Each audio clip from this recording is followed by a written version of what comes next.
Hey, good morning, everybody. Hey, so I may be jumping the gun a little bit here, but Easter is approaching. Uh, so I've been looking at the Easter story and just thought I'd share a little bit of something from John chapter 20. And I was looking at the different people that went to the tomb, their reaction, what happened to them after the resurrection, and that sort of thing. I want to talk about Mary Magdalene from John chapter 20. So let me just say that scripturally, this is what we know about Mary Magdalene. Jesus had cast 7 demons out of her. So she had been a demon-possessed woman. For how long, who knows? But she had been demon-possessed, not by just one, but by 7. So her life was obviously a nightmare before she met Jesus. Obviously, there was a complete and total change after she met Christ and after he cast the demons out of her. Now, we do also know from the New Testament that she stayed very close to Jesus. She was right there. She's not one of the apostles, but she was there all the time. She was around him, and which is not hard to imagine, right? If he cast 7 demons out of her, completely changed her life, and so now she was a very devoted follower of Christ. So when Christ died, when Jesus died, I can only imagine that she was just completely despondent. In fact, in John chapter 20, in verse 11, it says that Mary stood outside the tomb weeping, and she wept as she stooped down to look into the tomb.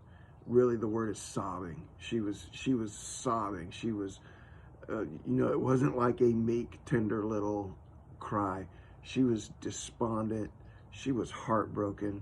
She was confused, and she was sobbing at the death of Christ. And then when she looks in, the body's not there. She sees a couple angels, and they say, why are you crying? And she says, well, they've taken his body somewhere, and I don't know where they've taken him.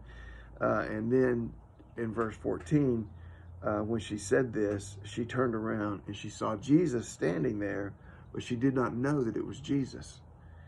And so Jesus said to her, woman, why are you weeping, and whom are you seeking? She, supposing him to be the gardener, said to him, Sir, if you have carried him away, tell me, where have you laid him, and I will take him away. And then Jesus said to her, Mary.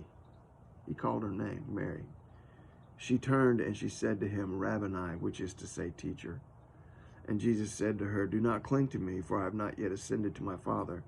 But go to my brethren and say to them, I am ascending to my Father and to your Father, and to my God and your God.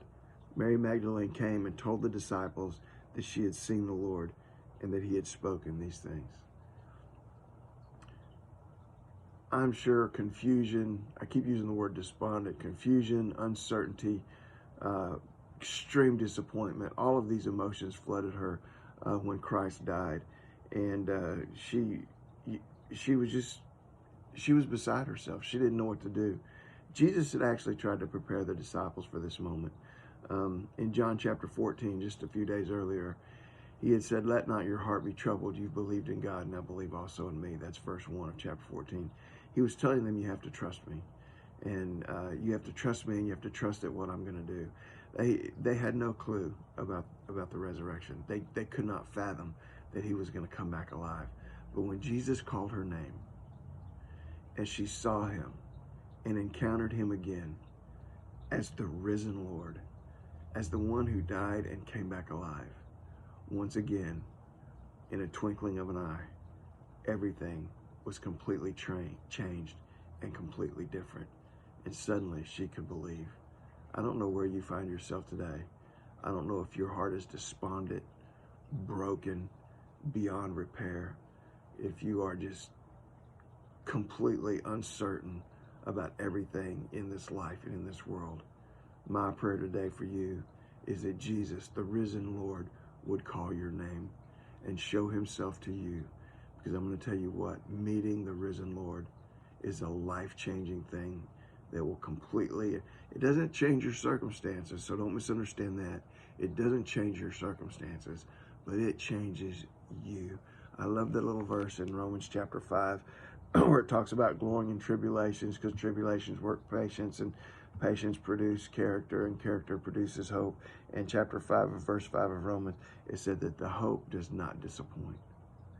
The hope that you have in Christ will not disappoint you, because the love of God is shed abroad in your hearts through the Spirit of Christ. Let God call your name. If Jesus has been calling your name, respond to him today. Today, respond. Let him change your life. God bless you guys. Get out there in faith today. Love you. Bye.